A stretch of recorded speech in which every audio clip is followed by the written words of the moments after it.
Buenas noches, América. La policía de la ciudad de Baltimore, en Estados Unidos, investiga un presunto robo en la vivienda del representante demócrata Elijah Cummings.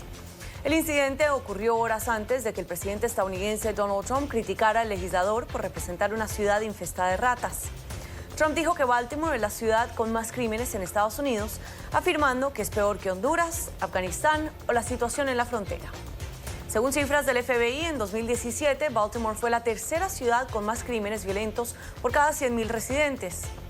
Cummings, junto a 4 legisladoras demócratas, han sido blanco de ataques del presidente en los últimos días. De hecho, una tienda de armas en Carolina del Norte pagó recientemente una valla publicitaria donde muestra la imagen de las 4 congresistas demócratas y las tilda de idiotas. Y más abajo, la valla dice dónde puede ir a comprar armas.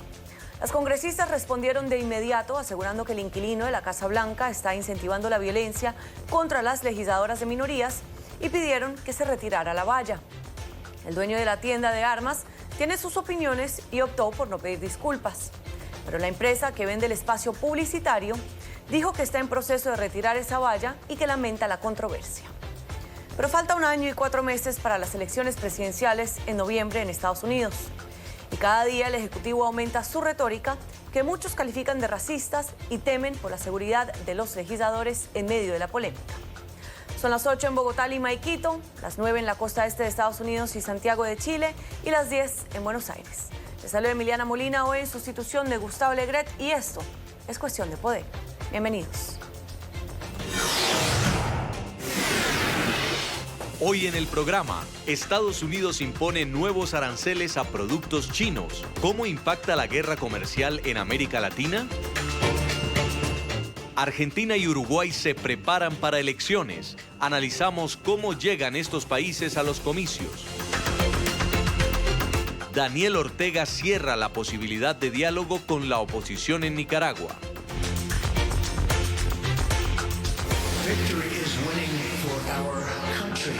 Comienza un cambio de régimen político. Desde nuestros estudios en Washington, la opinión, el análisis y las voces que nos ayudan a comprender nuestro mundo. Es cuestión de querer, es cuestión de poder. El gobierno de Nicaragua envió una carta al representante del Papa Francisco y a la Organización de Estados Americanos, concluyendo el proceso de diálogo con la oposición. El nuncio, Waldemar Sommertag, dijo a medios de comunicación que recibió una carta firmada por el canciller Denis Moncada, donde el presidente Daniel Ortega le comunica al Vaticano que la negociación con la Alianza Cívica culminó con la ausencia definitiva de la otra parte. Los miembros de la Asociación Cívica abandonaron la mesa de diálogo para presionar a Ortega a que excarcelara a más de 700 detenidos que la oposición consideraba como presos políticos y que salieron de prisión finalmente el 11 de junio. Para hablar de este tema nos acompaña Javier Argüello, él es miembro de la Junta Directiva de Nicaraguan American Center for Democracy y también exdirector ejecutivo y fundador de FUNIDES. Cuénteme, ¿por qué el gobierno no le ha informado al pueblo nicaragüense que ha decidido rechazar continuar con el diálogo? Buenas noches, Emiliana, y muchas gracias por recibirme. Bueno, primero cuestionaría esa premisa, porque asume que puede Daniel Ortega decirle algo al mundo que no se dice en Nicaragua, y sabemos que eso es difícil o imposible. Yo lo que quisiera tal vez explicar es que en la larga carrera política de Daniel Ortega no hemos tenido una sola instancia donde él prometa algo que le conviene al país y lo cumpla. Desde la Revolución de 79, él prometió respetar la propiedad privada, una economía mixta y una serie de promesas que le convenían al país y las violó todas. Entonces tenemos ya más de 40 años de saber cómo opera Ortega. Este es parte de su doble discurso. Y la razón por la cual él crea confusión y mantiene un doble discurso donde se retracta sobre lo que ofrece es porque si Daniel Ortega fuera claro y si fuera congruente y si fuera consecuente con sus palabras, nos llevaría a una solución expedita. Y lo que Daniel busca es tiempo, porque él no quiere una solución. La mesa del diálogo se instaló en Nicaragua para fomentar la justicia, la democracia, lo cual implica que salga del poder.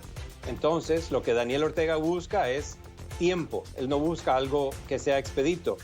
La Comisión Interamericana de Derechos Humanos reaccionó tras las declaraciones de Ortega y dice que lamenta la situación. Pero ¿qué papel juega ahora la CIDH y especialmente después de haber sido expulsada del país?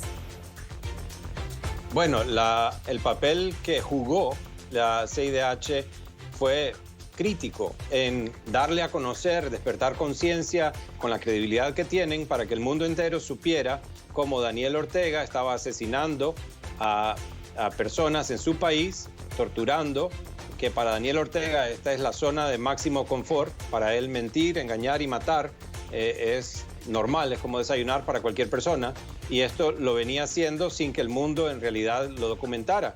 Y la CID lo que hizo fue darle a conocer al mundo todas las atrocidades que estaban pasando en Nicaragua para que empezaran a organizarse y tomar acción. Entonces ya cumplió un papel importante que hirió muchísimo a la credibilidad de Daniel Ortega, generó sanciones a su familia y a su círculo íntimo y tuvo un efecto enorme. Entonces, naturalmente, Ortega los sacó del país y ahora ellos no pueden seguir documentando, pero han jugado un papel muy importante en dar a conocer todas las violaciones a derechos humanos y asesinatos y torturas de parte de Daniel Ortega y su círculo del régimen. Muchísimas gracias, Javier Argüello. Recordemos que las manifestaciones en Nicaragua que iniciaron a partir del 2018 han cobrado la vida de más de 300 personas y han dejado a más de 2.000 heridos, más de 700 presos políticos y alrededor de 62.000 exiliados. A ti, muchas gracias. Buenas noches. En otros temas, el presidente de Estados Unidos, Donald Trump, ha vuelto a agitar la guerra comercial con China con la imposición de nuevos aranceles del 10% sobre las importaciones chinas valoradas en $300.000 millones. Esto desde el 1 de septiembre. De esta forma, Estados Unidos castigará prácticamente a todos los productos chinos que entren por sus fronteras, lo que se dejará notar en el bolsillo de los consumidores. Para hablar de este tema nos acompaña Stan Becker, él es investigador del Instituto de Empresas de Estados Unidos. Stan, bienvenido y gracias por acompañarnos. Cuéntenos, los aranceles que afectarán una amplia variedad de bienes en el consumo, como por ejemplo celulares y también juguetes o computadores, ¿este precio lo tendrán que pagar los consumidores? Hola, Emiliana, buenas noches. Pues estos nuevos aranceles son distintos de los anteriores en el sentido de que impactan sobre todo a productos de consumo, o sea, no a productos intermedios. Y por lo tanto creo que el efecto que veremos será mucho más directo para el bolsillo de los consumidores y por eso creo que será menos popular de lo que han sido las medidas anteriores. Aunque, claro, lo que has dicho sí que es cierto que hay bastante apoyo desde los dos partidos para estas medidas proteccionistas. En el caso de los demócratas, más que nada es resultado de su tradicional simpatía hacia los sindicatos y hacia el proteccionismo. En el caso de los republicanos, por otro lado, es básicamente el resultado de su miedo a Trump y su falta de voluntad de oponer sus políticas. Bueno, y es que después de la decisión del mandatario estadounidense Donald Trump, las acciones de la Unión Americana cayeron y de hecho también el rendimiento de los bonos del Tesoro. ¿Qué significa esto? Pues diría que la explicación más fácil para esa combinación de eventos es simplemente que lo que prefieran los políticos no siempre es lo que prefiere el mercado y además no siempre es la política económica óptima. Yo creo que en los últimos 2-3 años hemos visto que muchos políticos están muy cómodos con estas medidas proteccionistas porque gozan de cierta popularidad entre las empresas y los trabajadores que beneficien de estas medidas directamente.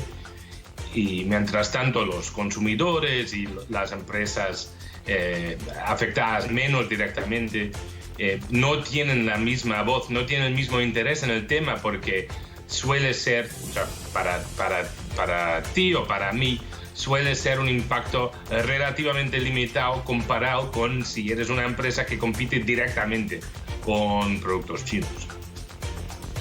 El Fondo Monetario Internacional ya había advertido que los aranceles ya vigentes reducirían en un 0,2% la producción económica mundial en 2020. Pero ¿cuál será el impacto de esta decisión de Trump en América Latina y sobre todo teniendo en cuenta la crisis en países como Nicaragua y Venezuela? Pues yo creo que a Latinoamérica no le afecta tanto directamente. O sea, como dices, hay una combinación de impactos. Por un lado, habrá un crecimiento más reducido en la economía global, que es un impacto negativo para las economías latinoamericanas, pero por otro lado, en ciertos sectores donde compiten directamente con China en las exportaciones a los Estados Unidos o con empresas estadounidenses en las exportaciones a China, ahí sí que les beneficiará. O sea, es muy distinto del impacto en los mismos Estados Unidos, donde sí que es negativo, como hemos visto en los últimos números de crecimiento y también en las observaciones ayer del presidente de la Reserva Federal, que decidió reducir los tipos de interés para contrarrestar los efectos de esta guerra comercial. Stan, muchísimas gracias por acompañarnos. A ti, Emiliana, buenas noches. Estados Unidos se retira formalmente del tratado nuclear con Rusia, poniendo fin a un pacto histórico firmado durante la Guerra Fría. El tratado tenía como objetivo limitar el desarrollo de misiles terrestres con un alcance de 500 a 5.500 kilómetros. La Unión Americana se ha salido del pacto alegando que Rusia no estaba cumpliendo con su parte. Y la salida ha generado temores de una nueva carrera armamentística. Para hablar del tema y analizarlo nos acompaña James Lamont. Él es experto en relaciones entre Estados Unidos y Rusia de parte del Center for American Progress. James, cuénteme, ¿qué significa que Estados Unidos se haya salido de este acuerdo con Rusia? Creo que es importante entender el contexto y los antecedentes de este acuerdo. El acuerdo INF ha sido uno de los puntos esenciales, pero especialmente en la relación de Estados Unidos y Rusia. Así que esto lo que significa es que es uno de los primeros tratados que particularmente previene el lanzamiento de misiles con un rango entre 500 y 55 kilómetros. Esto es un rango medio de misiles. ¿Y por qué es esto tan importante? Es porque estas son armas que pueden ser lanzadas rápidamente sin mucha advertencia. Cuando sacas eso de la ecuación, provee un grado de estabilidad en la relación nuclear, que es importante y lo ha sido por 30 años. ¿Y después de esta decisión, entonces, estamos más cerca de una guerra? Sí, estoy preocupado de que esté pasando. Creo que esto no significa que estemos más cerca de una guerra. Creo que esto lo que hace es que incrementa los riesgos de un combate. Eso permitirá que las tensiones se incrementen de un lado, pero sabemos que sabiendo que esto existe, sabiendo que hay armas que pueden ser usadas, que no proveen el grado de alarma y tiempo que debemos esperar, esto incrementa los riesgos de un combate en una forma que es preocupante y provee desestabilización en la relación. El argumento de Estados Unidos es que Rusia no está cumpliendo. ¿Esto es válido?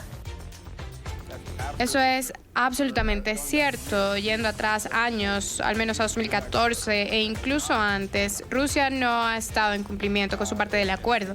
Y el Departamento de Estado reporta por años consecutivos, desde 2014, que han encontrado que Rusia no ha estado en cumplimiento. Sin embargo, lo que creo que es importante es que en vez de permitir que el acuerdo se rompa, y quizás perseguir una forma en que Rusia esté fuera del acuerdo, lo que hicimos en cambio fue fue Estados Unidos al que se debe culpar por el colapso del acuerdo en vez de a Rusia, en una forma en que pone la culpa en Estados Unidos, en que parece un esfuerzo en deconstruir la desnuclearización arquitectónica en una forma que pone todo en riesgo.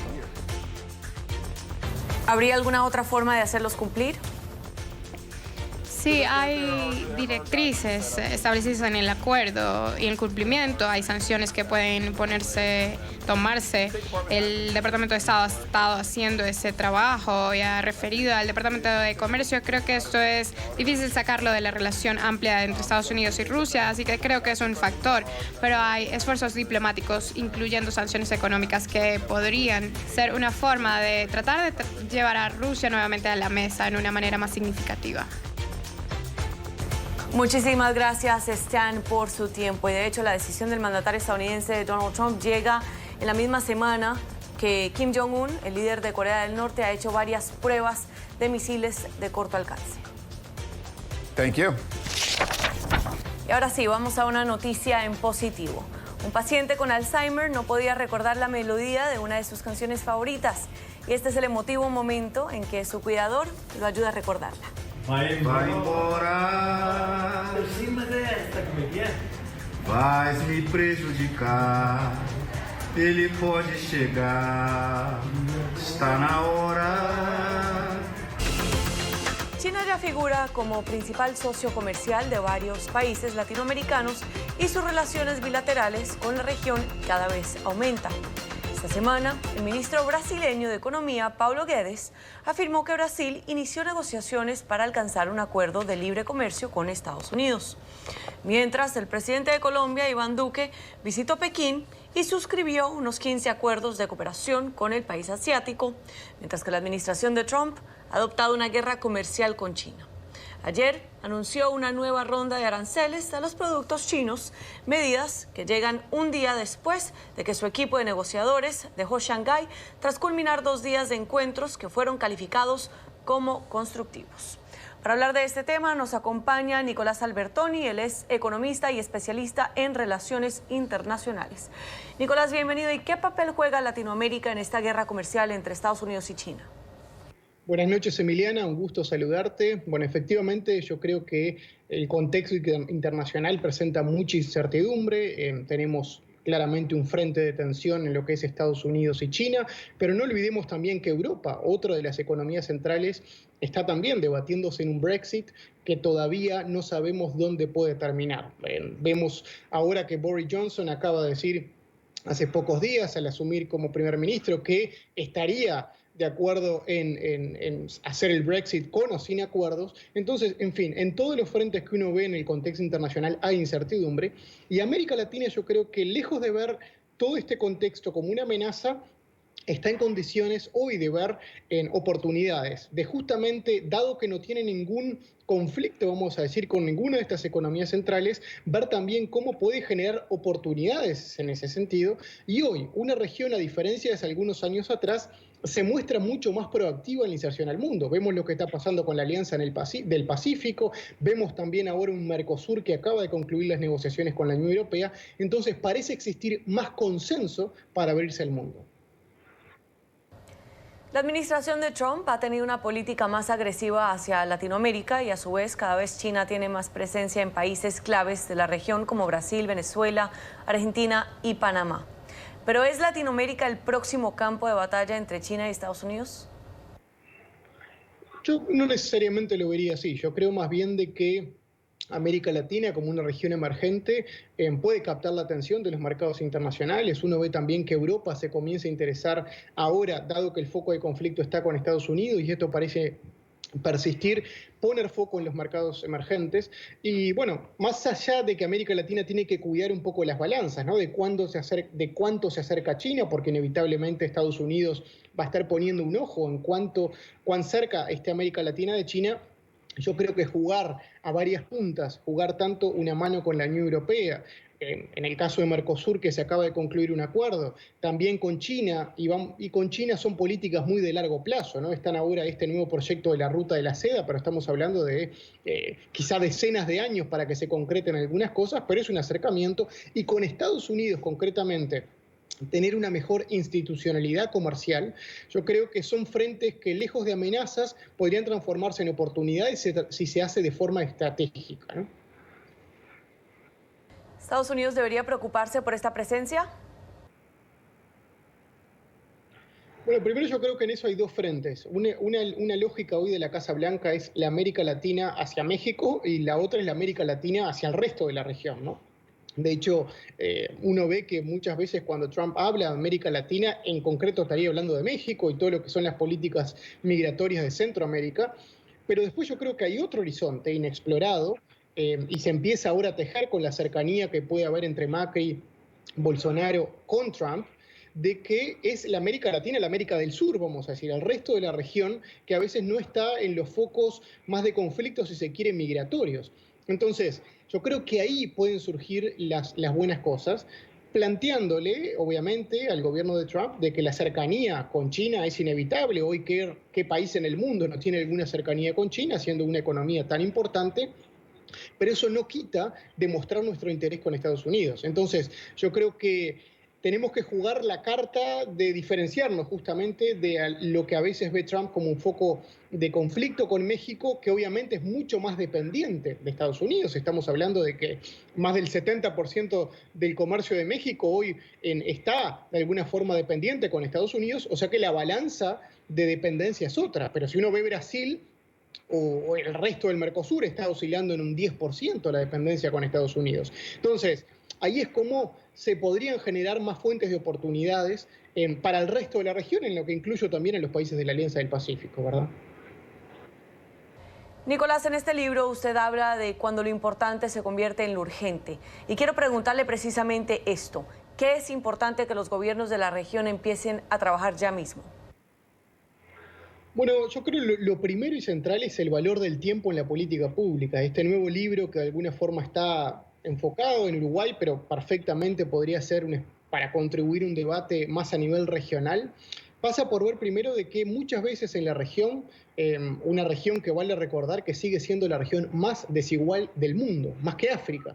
Entonces, una región que necesita pasar de los debates y los diagnósticos a las propuestas y las políticas concretas, ¿no? Entonces, primero, esa noción casi filosófica es importante de resaltarla, de que muchos de nuestros debates son justamente debates sobre temas, pero yo creo que el contexto internacional a América Latina la está obligando justamente a debatir sobre soluciones a problemas urgentes. Y ahí está la diferencia de foco. Yo creo que la integración regional, cómo nos podemos sumar de una forma más estratégica a las cadenas globales de valor, es quizá hoy desde el punto de vista macro una de las cosas en las que deberíamos sentarnos en la mesa, más allá de todos los bloques de integración que hay. América Latina es de los que tiene más bloques de integración, pero el tema es cuánto de esos bloques podemos traducirlos en una integración para el desarrollo, no solo una integración como ha pasado en las últimas décadas para dar señales políticas al resto del mundo, lo cual no está mal y cada región está en su derecho. Pero aprovechemos la integración existente para sentarnos en una misma mesa y decir cómo podemos aportar entre todos a una integración que contribuya con el desarrollo. ¿Y cómo dejar la retórica y pasar a un esquema que le permita a la región avanzar hacia economías de ser servicios?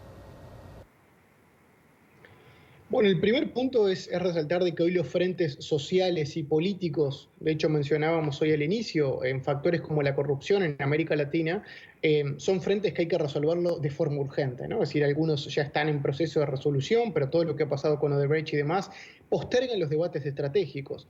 Entonces, ese nivel de debate de cómo integrarnos en cadenas globales de valor, cómo generar una integración realmente estratégica a un punto de vista del desarrollo, es sin duda un tema prioritario, pero a veces queda rezagado inevitablemente por otros debates que hay que resolver.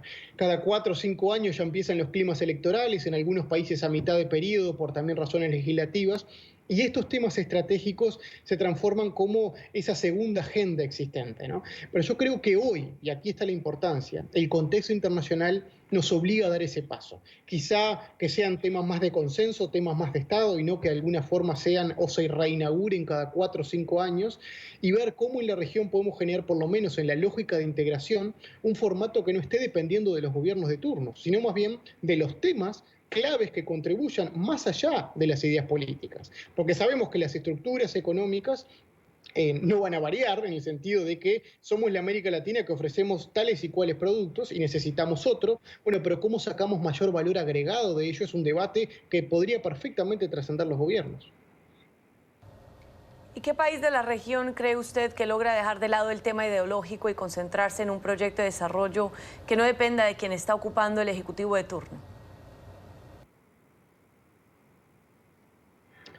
Buena pregunta, Emiliana. Yo creo que ese es un debe que tiene toda la región. Es un tema muy latinoamericano, obviamente que quizá lo pueden sufrir otros países, pero seguro es uno de los grandes debes de América Latina como un todo. Te voy a contar una cosa. Yo cuando trabajaba para mi segundo libro, que buscaba analizar justamente algunos países desarrollados que habían avanzado, Nueva Zelanda, Corea del Sur, Finlandia, me extrañó una cosa. Había hecho casi medio centenar de entrevistas en estos países a profesores, sindicalistas, políticos, de que cuando se referían a sus problemas, un primer punto es que lo ataban a soluciones concretas, no debatían sobre el problema en sí mismo, sino más bien sobre las soluciones. Ese es un tema que en política pública es bien importante. Y un segundo factor, que va relacionado a tu pregunta, es que cuando se referían a los problemas del país, hablaban en la primera persona del plural, nosotros.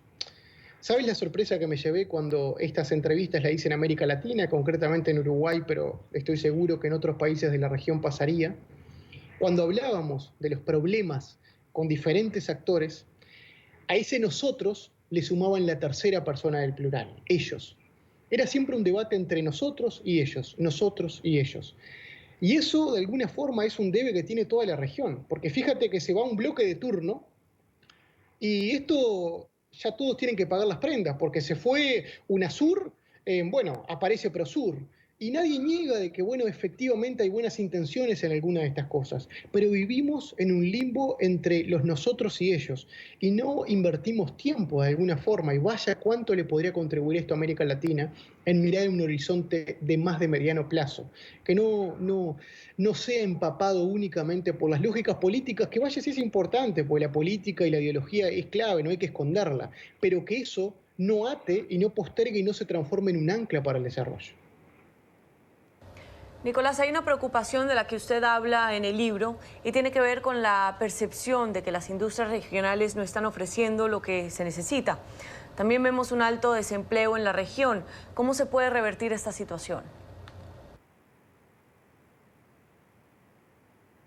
Yo creo que para dar respuesta a esta pregunta se unen algunos factores. En primer lugar, es inevitable que estamos siendo testigos, todo el mundo, de una transformación tecnológica que algunos le llamarán la cuarta revolución o como se le quiera llamar, pero existe una transformación tecnológica. Ese es un elemento fáctico que está en la realidad. Otro elemento es la escasa integración que tiene América con el mundo, América Latina con el mundo. En estos últimos años, yo creo que es parte de la razón de por qué no nos hemos podido subir a esa revolución que estaba en marcha.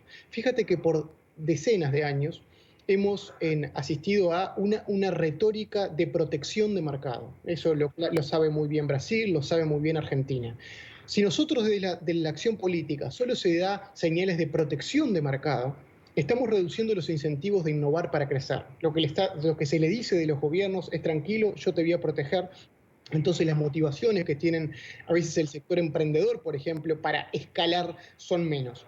Y otro factor que me parece importante es también que todo esto se conjuga ante una queriéndose integrar con el mundo, como pasa con el Mercosur, con la Unión Europea, pero de que estamos dislocados de alguna forma con el avance de generar un valor agregado. Entonces, el riesgo mayor está en que toda esta integración incipiente que llega a surgir no se transforma en innovación para el desarrollo y termine siendo más primatización de la economía. Es decir, primarizar de alguna forma una economía que necesita aumentar un valor. Sabemos que exportamos commodities, pero dentro de esos commodities, ¿cómo le podemos agregar valor? Entonces, la conjugación de otras cosas es la que hace hoy que América Latina esté ante un gran desafío para transformar el crecimiento incipiente que ha tenido por también los precios de los mercados internacionales en desarrollo, y no estar atadas a las fluctuaciones internacionales. Y finalmente, en un marco global, América Latina no está en casi ninguna de las discusiones mundiales. ¿Qué efecto tiene esto en el desarrollo de nuestros países y cómo podemos hacernos relevantes? Siendo parte de las negociaciones. Siempre se dice de alguna forma que los que toman decisiones son los que estaban en la mesa, ¿no? Entonces, cuando uno ve que en América del Sur, por ejemplo, se ha dado la espalda a negociaciones internacionales por razones ideológicas y demás, Yo creo que el principal factor es estar sentado en las mesas de negociaciones. Hoy hay grandes frentes de negociación, algunos en los que se nos hace más fácil, otros menos participar, pero se generan grandes bloques en el mundo, dada de alguna forma las debilidades que empieza a mostrar el sistema multilateral de comercio, lamentablemente. Ojalá que todo se genere desde ahí, pero dada el debilitamiento que existen estos mega acuerdos regionales, ¿no? TPP, como fue con Estados Unidos, se fue, pero de alguna forma incluye 11 países que son bien importantes en la economía mundial. También hay un frente mega regional que quiere proponer China. Entonces, no ser parte de esos ámbitos de negociación, por ejemplo, de negociaciones de servicio, es no estar en la mesa y postergar una América Latina que sea tomadora de reglas y no formadora de reglas de lo que va a ser el futuro del comercio mundial. Muchísimas gracias, Nicolás Albertoni, economista y especialista en relaciones internacionales.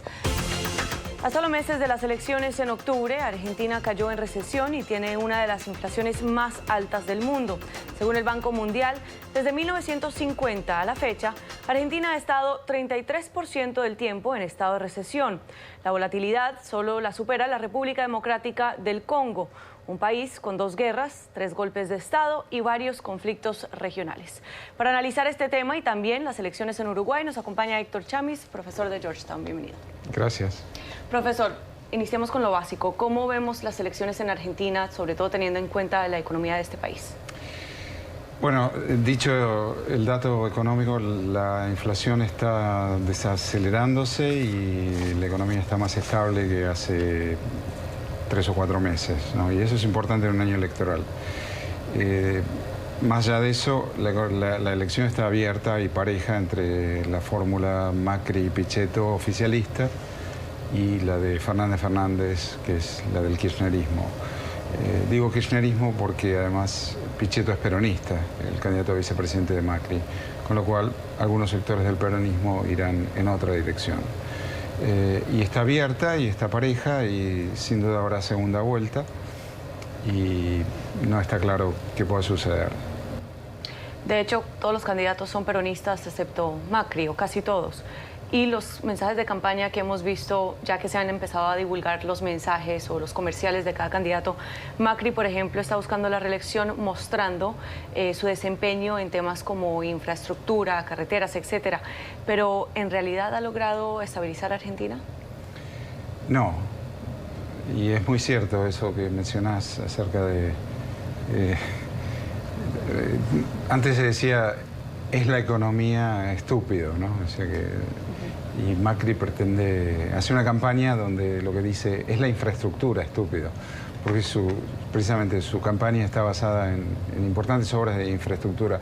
Importantes verdaderamente, ¿no? Que incluye carreteras o ferrocarriles, pero también redes cloacales en vecindarios pobres. Entonces eso sí ha tenido un impacto en la población de más escasos recursos. Pero no ha logrado estabilizarlo. La incertidumbre es importante, se mide día a día y virtualmente la reelección de Macri va a depender de cuál sea la tasa de inflación de los próximos 3 meses. Si la inflación vuelve a aumentar o se mantiene a niveles como los de ahora, porque viene reduciéndose, si aumenta, bueno, ahí irá la presidencia de Mauricio Macri. Y como lo mencionabas, también hablando un poco del candidato del kirchnerismo, Alberto Fernández está utilizando el eslogan en su propaganda para las elecciones de voy a ordenar el caos que nos está dejando, pero está de la mano con Cristina Kirchner como vicepresidenta, que enfrenta múltiples acusaciones de corrupción. Entonces, ¿cómo va a arreglar este caos con una candidata que, expresidenta de Argentina, la rodea del caos? Exacto. Y precisamente la respuesta de los sectores del oficialismo, de Cambiemos, de la coalición de Macri, es que bueno, va a ordenar el caos que dejó su compañera de fórmula, Cristina Fernández de Kirchner, que verdaderamente dejó un caos desde todo punto de vista, institucional, digamos, la inflación no se medía, la pobreza no se medía, el país estaba en un estado de conflicto institucional permanente entre las 3 ramas del Estado y a eso debe agregarse la corrupción, ¿no? Que la tiene en varias, una cantidad de causas la tiene como implicada y acusada. Goza de inmunidad parlamentaria en este momento. Y entonces eso es menos creíble. Y efectivamente es una candidatura problemática, además tener a Cristina Kirchner de vicepresidente, de candidata a vicepresidente. Es un mensaje de mucha duda a la población, porque bueno, Cristina Kirchner va a mandar o va a mandar al presidente si ganara esa fórmula. Entonces son decisiones políticas que contribuyen a la inestabilidad y a la incertidumbre. De hecho, en el mensaje para lanzarse a las presidenciales, él dice totalmente lo contrario, dice que él sabe elegir cuándo alejarse de las posiciones de Kirchner, precisamente probablemente intentando hacer frente a las críticas de que va a ser Kirchner quien termine mandando en Argentina. ¿Cómo valoramos esos comentarios? Es muy extraño porque además hay cantidades de videos donde Alberto Fernández criticó a la segunda presidencia de Cristina Kirchner de una manera furibunda. La ha criticado en todo, en la política económica, en la política exterior, en el acuerdo con Irán, en la ausencia de estadísticas creíbles, en la decisión de no medir la pobreza, en el autoritarismo de Cristina Kirchner. Hay videos donde él la critica, pero que además no son de hace 15 años, son de hace 4 años o 3 años. Aún después que Cristina Kirchner dejó el poder. Entonces es una fórmula presidencial y vicepresidencial que genera muchas dudas. Porque la pregunta obligada es, ¿y cómo van a gobernar si ganan? Por el otro lado, es curioso porque hace 3 años y medio que Macri está en el poder y todavía se habla de Cristina Kirchner, porque los Kirchner estuvieron 12 años en el poder. Y hay una larga sombra de los Kirchner en el poder, que es lo que el país continúa debatiendo.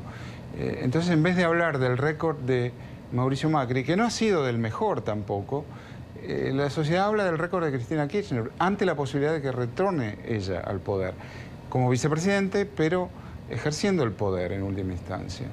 Y eso genera de vuelta, ¿no? Dudas, incertidumbre, miedo en muchos grupos de la población.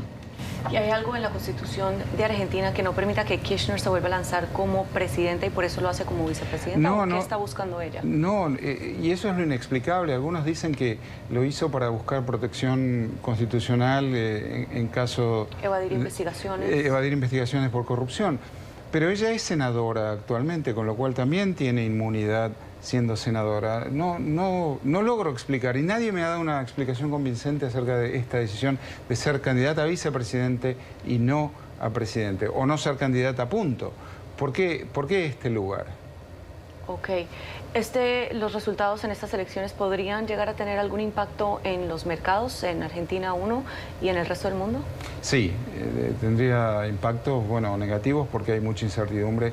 Hay muchos funcionarios del anterior gobierno y que serán funcionarios del próximo gobierno que dicen algunas cosas que ponen nerviosos a los inversores acerca del régimen impositivo, acerca del régimen de inversión extranjera, acerca de cuestiones que tienen que ver con la propiedad privada. Inclusive hubo algunos funcionarios, no de primera línea, pero con eso alcanza para generar temor y subir al riesgo.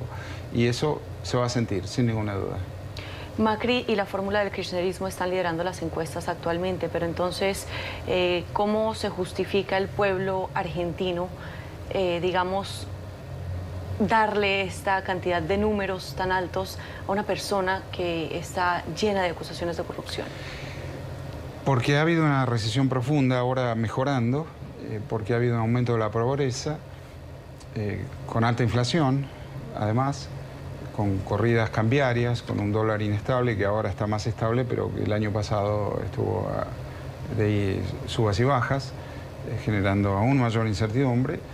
Y entonces se recuerda una época donde había menos pobreza, que era la época de Kirchner, que, dicho sea de paso, no se debate suficientemente que los Kirchner gozaron de términos de intercambio de precios internacionales extremadamente favorables, como no existían desde hacía generaciones, y eso les dieron los recursos necesarios para reducir la pobreza. O sea, los Kirchner tuvieron no necesariamente buenas políticas, sino buena suerte. Y pretenden, usar eso como crédito propio. Y hablando de políticas, ¿hay algún candidato que tenga actualmente una propuesta realista para lograr sacar adelante a Argentina? Bueno, en muchos sentidos, si el gobierno de Macri desanda ciertos errores de política económica que tuvieron al comienzo, que fue emitir deuda exageradamente, con lo cual generó endeudamiento, obviamente, y eso generó una apreciación de la moneda local, generando déficits de cuenta corriente, que terminaron siendo, el capital que ingresó terminó siendo usado para financiar ese déficit, y esa es la razón por la cual hubo devaluaciones en los últimos 2 años. Si logra corregir eso, el programa no es malo. El programa de apertura de la economía tiene ahora, el Mercosur ha logrado un acuerdo comercial con la Unión Europea, que eso es promisorio para todos, pero también para Argentina como proveedor de alimentos, fundamentalmente. Y eso no tendría por qué ir mal si nuevamente son capaces de corregir esos errores que cometieron al principio. ¿Y los fondos que le otorgó el Fondo Monetario Internacional a Mauricio Macri, los hemos visto malgastados o sí está funcionando? No está claro, yo no lo tengo claro, si esos fondos se usaron para contener la corrida cambiaria, si se usaron para intervenir en el mercado y mantener el tipo de cambio estable.